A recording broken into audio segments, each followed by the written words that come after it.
Welcome to a new edition of the Neon Jazz interview series with jazz trombonist Ryan McNulty of the outfit known as Black Tie Brass. He took some time to talk about the evolution of this band, his life lately, and their new 2019 album ready to hit the streets called Mostly Covered. This is one talented group going to some grand jazz places. We did an interview a few years back, so it was great to catch up with them. So please get to know them, this band, and dig this interview, my friends. So let's talk about what's been going on. It's been a while since we've caught up. So you have a new album out. So just kind of give me an update on what's going on. Well, we're putting out our new album January 19th. It's going to be out everywhere. We've been really working on it for a few years. I would say probably since we released our first record back in 2014. I wrote the first song probably 3 months after the first record. So we've been deep testing it, really working on it, making sure these songs are really honed in and perfect. So we got 3 originals and we got 3 cover songs that have been a real staple of our live set. That I think what we do and what our musical philosophy is and where we see this jazz thing going and, you know, where it's headed. So what are you going to do as far as promotional, like touring and getting this out? We're going to do a big album release show at Come On Everybody in Brooklyn. The day of the release, and then we're looking to tour in the springtime. We're going to do a nice tour of New York and Canada and down the East Coast and really try to get it out to everybody. Right on. So everybody is obviously quite excited. What do you see this next album being for you? Is this an evolution? Is it kind of an offshoot of what you started in the beginning? How do you see each successive release? I think this album is really probably our true selves. It's our first album in over 4 years. Our first album was really finding who we were, where we fit into this world of music. And then the second album is truly our voice. Now we found ourselves, we found our style, we have years under our belt. We've come out the other side of the everyday good battle and wanted to really have our true resounding voice out in the open. You know, we took, in the time between albums, we toured for a long time with, we're still touring with Sal Valentinetti, who was a finalist on America's Got Talent a couple of years ago. And I produced his first album, and that reached #1 on the Billboard chart, the iTunes chart, and the Amazon chart, all in the first week that we put it out. So that experience really showed us the country of what jazz is, showed us what people are listening to, showed us what we wanted our voice to be in and amongst all that noise. You know, there's so many people putting out albums and trying to do something different. They're trying to find the next thing. Meanwhile, we just took a moment, reflected with ourselves, and found our truest voice. And not what the next thing is, but really what we are. So I think that's what this album really is. It's truly what we are. Well, you kind of open a door to a portal to, like, how is jazz in 2018 with all of the things, like, I just read Nate Chennan's book, Playing Changes, and there's a lot of talk about all of these different elements that are coming into jazz to draw in a broader range of people so that it becomes kind of a bigger organism. So, you know, obviously colleges are flush full of kids that are learning the instrument.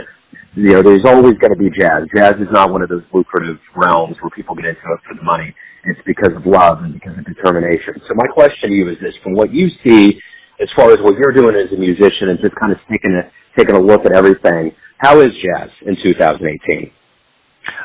Jazz is constantly evolving. I think that's the biggest thing you could say about jazz in its history, is that it's always an amorphous blob of what is the next thing. You know, jazz changed from, you know, Dixieland, the origins of jazz, moving to then, you know, big band swing, to then the Charlie Parker bebop. You know, I know, of course, I'm skipping over a lot of things, but those are really the main tenets, or really main, I think, the truly main eras, and everything else is kind of an offshoot in between there. But, you know, where did Charlie Parker find his standards from? The songs that inspired him, and then to want to solo over, he took it from popular songs, popular music.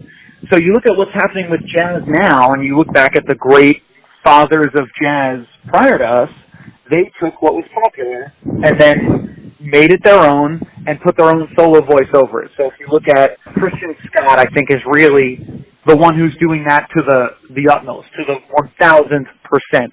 He is taking the sounds of trap and of hip-hop and putting trumpet melodies and beautiful melodies and harmony over it while making something memorable and singable, while also doing those hopefully not diminished over the top of it that brings in the jazz academia or the people studying. I think jazz is constantly evolving, and there will always be those main colossal, churches of jazz. In New York City, it's Smalls and Fat Cat.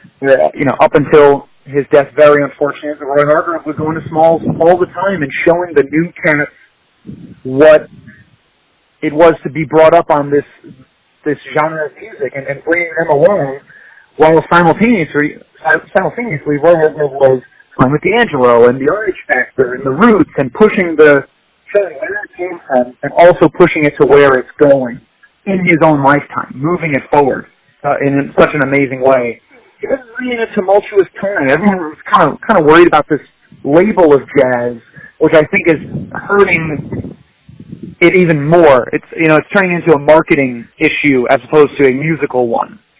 Of Mackay and the Craven, for instance, putting out what could arguably be called a beat tape with amazing jazz musicians over the his most recent record. I believe it's still jazz. He says it's not, and I don't disagree. He obviously created it. I think that's really where it's heading, taking in these popular songs and doing that, and doing the jazz, air quotes, jazz thing over the top of it. And that's really where we tried to go with our record. We did a Kanye West song, Michael Jackson song, CeeLo Green, he was Gnarls Barkley, or in the group Gnarls Barkley at the time, tune, and jazzed it up, if you will. My final question to you is this. With this album, how do you want the listener to feel when they're done taking this album in? I would like the listener to leave singing the song and saying to yourselves, well, this is jazz. This is jazz I want to listen to. This is jazz I'm not going to forget. But at the same time, it is definitely a jazz record. We improvise over the top of these chord changes. We add reharmonizations. We have rhythmic complexities. We turn some songs that you know and love on their head, trying to maybe look at it a different way. So I want the listener to leave the album thinking about popular music and that jazz is not in this rut or in a pigeonhole of just what it can or can't be. It's a much bigger thing than a coffee table style jazz, a smooth jazz or something inaccessible like to the layperson or someone who's not steeped in the history of jazz. They would still find this album and really, really love it. Cool.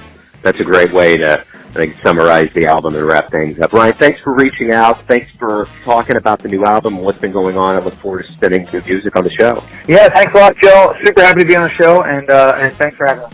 Thanks for listening and tuning in to yet another Neon Jazz interview, where we give you a bit of insight into the finest players in New York, Kansas City, and spots all over the world, giving fans all that jazz. And thanks to Ryan for his time, his music, and his stories. If you want to hear more interviews, go to Famous Interviews with Joe Domino on the iTunes Store. Visit neonjazz at youtube.com, and for everything Neon Jazz, go to the neonjazz.blogspot.com. Until next time, enjoy the jazz, my friends.